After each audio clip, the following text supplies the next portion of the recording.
श्री श्री राधा श्याम सुंदर देव की जय।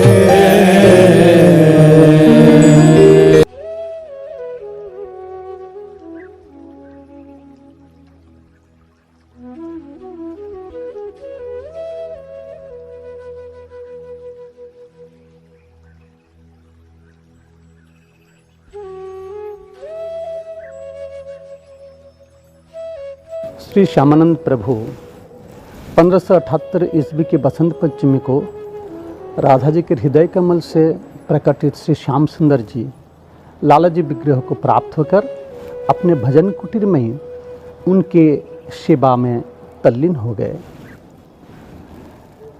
इसके ठीक 2 साल बाद ईस्वी 1580 में राजस्थान के भरतपुर महाराजा के रत्न भंडार में श्री राधा रानी जी, जिनको ब्रजवासीगण प्यार से लाल जी कहकर पुकारते हैं, वो प्रकट हुई और भरतपुर महाराजा को आदेश दिया कि महाराज, मेरे श्याम सुंदर वृंदावन में श्यामानंद प्रभु के कुंज में हैं, उनसे मेरा विवाह महोत्सव कराओ।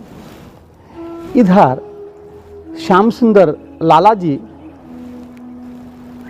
श्यामानंद प्रभु जी को कहने लगे, श्यामानंद, मेरे राधा रानी भरतपुर के महाराजा के रत्न भंडार में प्रकट हुई हैं, उनसे मुझे सम्मिलित कराओ।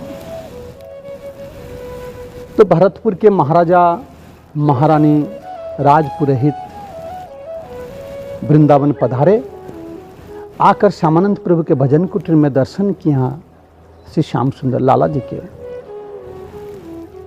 जैसे हमारे लाली ऐसे ही हमारे लाला। तो उन्होंने सूचित किया श्यामानंद प्रभु को कि राधा जी की ऐसे ही आदेश है कि दोनों का विवाह महोत्सव संपादित किया जाए। हमारे गौड़ीय परंपरा में स्वकीय भाव की सेवा नहीं है, परकीय भाव की सेवा है, तो विवाह का परंपरा नहीं है। मगर उस समय के सार्वभौम आचार्य जीव गोस्वामी ने कहा कि प्रभु स्वतंत्र है, प्रभु कोई नियम के अधीन नहीं है। हम लोग परकीय भाव से सेवा करते हैं, मगर प्रभु अगर चाहते हैं कि उनके विवाह लीला संगठित हो तो विवाह लीला ही संगठित होगा। फिर 1580 के बसंत पंचमी को राधा श्याम सुंदर लाला लाली का शुभ विवाह लीला बड़ी धूमधाम से श्यामानंद प्रभु के कुंज में एवं जीव गोस्वामी के सानिध्य में संपादित किया गया। इस विवाह महोत्सव में भरतपुर के प्रधान व्यक्तिगण, विशिष्ट नागरिकगण एवं सभी अमात्य आकर योगदान किया था। इसके उपरांत राधा श्याम सुंदर जी के प्रेम सेवा में, लाला लाली की प्रेम सेवा में श्री श्यामानंद प्रभु तल्लीन हो गए।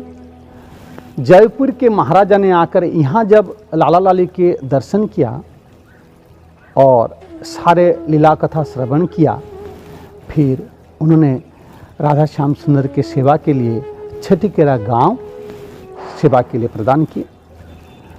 और भरतपुर के महाराजा ने देखा कि श्यामानंद प्रभु तो लाला लाली जो राधा श्याम सुंदर जी के सेवा अपने भजन कुटीर में कर रहे हैं, मगर हमारे लाली ऐसे कैसे होगी, राजघराने की है। फिर उन्होंने एक विशाल मंदिर का निर्माण करा दिया।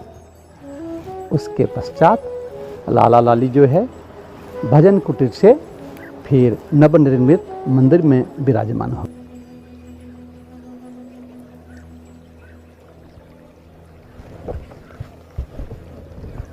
श्री राधा श्याम सुंदर मंदिर में जो दर्शन करने के लिए पधारे हैं कभी या दर्शन करने के लिए पधारेंगे, उनके विग्रह के बारे में संक्षिप्त परिचय में दे रहा हूँ।